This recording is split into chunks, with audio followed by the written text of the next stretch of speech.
Hello à tous, voici une vidéo en collaboration avec le Géant des Beaux-Arts pour créer 4 décos beaux et minimalistes pour votre chambre.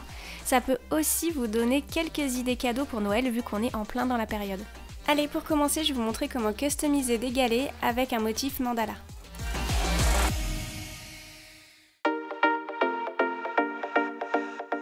Vous allez sélectionner le dessin sur internet, vous allez le mettre en face de vous et vous allez prendre un feutre Posca et commencer tout simplement à recopier le dessin que vous avez sélectionné.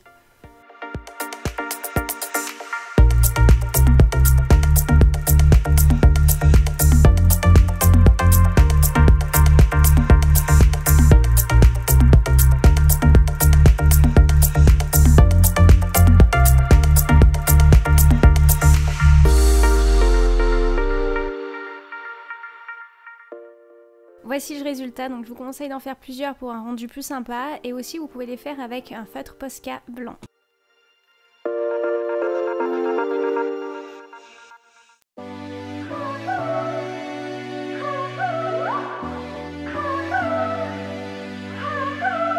Pour réaliser ce porte-bracelet en béton, vous allez imprimer le patron que j'aurais mis en barre d'infos et vous allez le découper. Vous allez tracer les contours du patron sur un carton.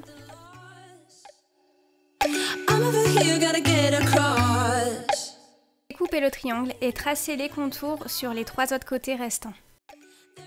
Vous allez refermer le carré et découper en suivant les contours. Prenez un objet pointu comme des ciseaux par exemple et vous allez passer par-dessus les arêtes en appuyant légèrement. N'appuyez pas trop fort sinon vous risquez de déchirer le carton.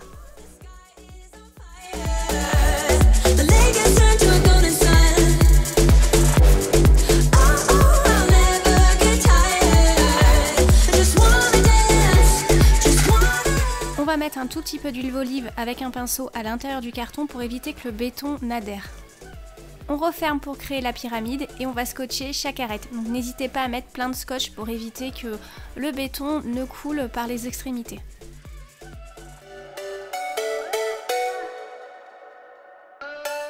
Cela est facultatif, mais pour renforcer la base, je vais mettre du scotch sur 3 des côtés du carré.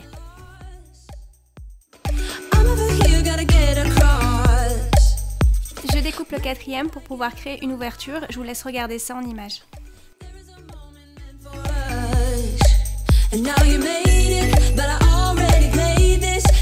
Je renforce la pointe pour éviter les coulures et c'est parti, on passe au béton. J'utilise le béton de la marque Creastone. Comme il est écrit sur l'emballage, pour 100 g de poudre, il faut 10 g d'eau. Moi du coup, je pensais que c'était suffisant. J'ai mis 120 g de poudre pour 12 g d'eau. Donc j'en ai mis un tout petit peu plus, mais c'est pas trop grave. Et j'ai mélangé. J'ai mis mon triangle à l'intérieur d'un gobelet en plastique pour le tenir droit. Je verse à l'intérieur mon béton. Donc 120 g, c'était vraiment pas assez. Finalement, la bonne dose, c'est 350 g de poudre pour 35 g d'eau. Donc voilà, si vous imprimez et faites exactement la même forme que moi, vous avez le dosage correct. Avec le poids du béton, il y a un côté du triangle qui se courbe un peu. Donc du coup, pour le maintenir droit, je vais mettre un scotch sur le côté et je vais le replier sur la base. Séchez le tout dans le moule pendant 1 heure. 1 heure après, vérifiez si cela a bien durci. Si oui, vous pouvez déchirer le carton.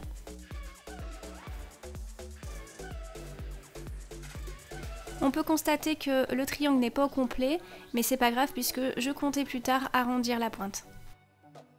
Maintenant, votre béton doit sécher complètement pendant 2 jours. Après cela, je vais arrondir la pointe de ma pyramide avec du papier de verre. Je vais protéger la partie supérieure avec du scotch, ce qui va me permettre de pouvoir peindre la partie inférieure avec de la peinture en spray.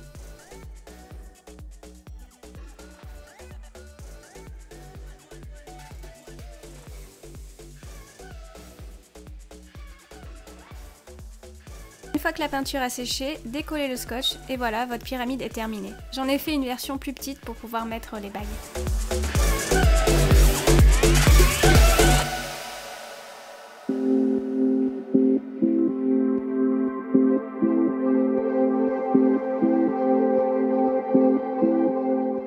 Pour customiser ce pot, rien de plus simple, je vais prendre du papier effet ardoise, donc on peut l'utiliser sur toutes les surfaces pour les transformer en ardoise et pouvoir écrire dessus avec les craies. Et donc je vais découper un bout et utiliser l'intérieur pour pouvoir créer plein de petits triangles. Grâce au quadrillage, c'est nettement plus facile de les tracer. Je les découpe et je vais tout simplement les coller où j'ai envie sur le pot.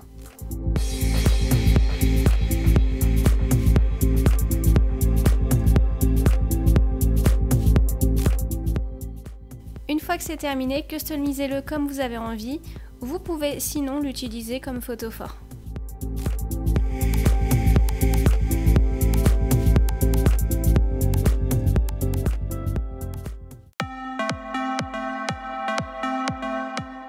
Et pour terminer, on va passer à la décoration murale en macramé. Vous allez avoir besoin d'un bâton de 40 cm, ici c'est du balsa, et du fil de coton, donc prenez-en une grande quantité. À partir de cette bobine de fil en coton, découpez 2 mètres de fil et utilisez-le comme référent pour les suivants. Le nombre de cordons à découper se fera en fonction de l'épaisseur de tous les fils. Pour info, les miens font 5 mm d'épaisseur, je vais donc en découper 44 pour remplir le bâton. Le nombre de fils doit toujours être pair, donc faites bien attention à ça. Je prends un cordon et je mets les extrémités côte à côte afin de former une sorte de boucle que je vais glisser sous le bâton.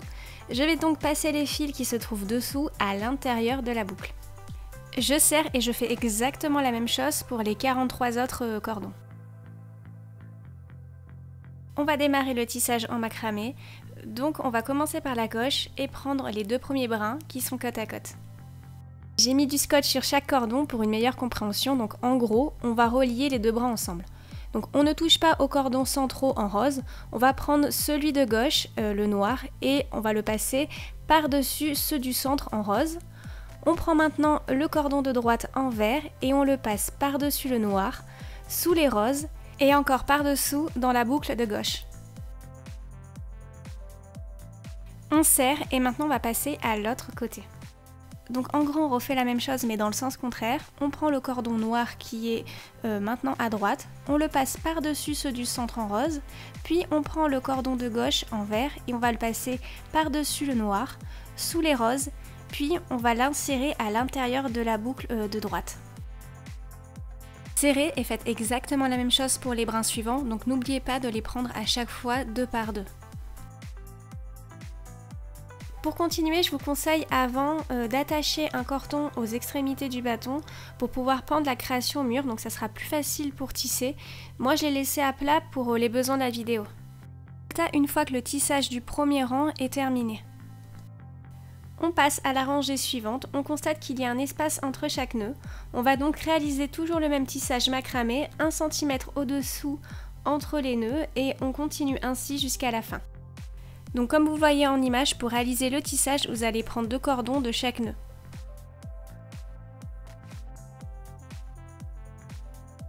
Voici le résultat une fois que le deuxième rang est réalisé.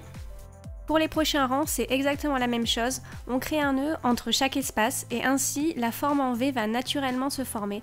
Donc puisque à chaque fois les nœuds se décalent. Étant donné que j'ai 44 fils accrochés, ma création finale aura donc 22 rangs. Si vous le voulez, vous pouvez customiser votre macramé. Donc ici, j'ai recyclé un vieux collier, j'ai pris le pendentif et je l'ai collé au centre. Et pour terminer, je vous conseille d'égaliser les extrémités pour un rendu plus fini, plus soigné. Donc vous pouvez faire une coupe en V ou une coupe droite, à vous de voir.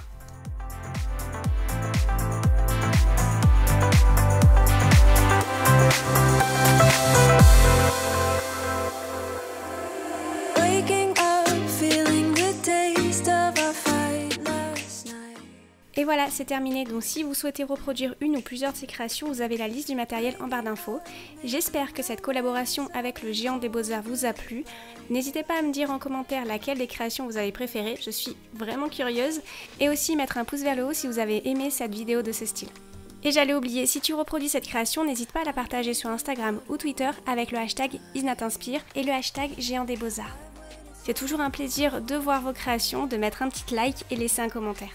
Et voilà, n'hésite pas à t'abonner à ma chaîne pour ne rater plus aucune de mes vidéos, à cliquer sur la petite cloche pour être averti directement de sa sortie et aussi à me rejoindre sur les réseaux sociaux. À bientôt!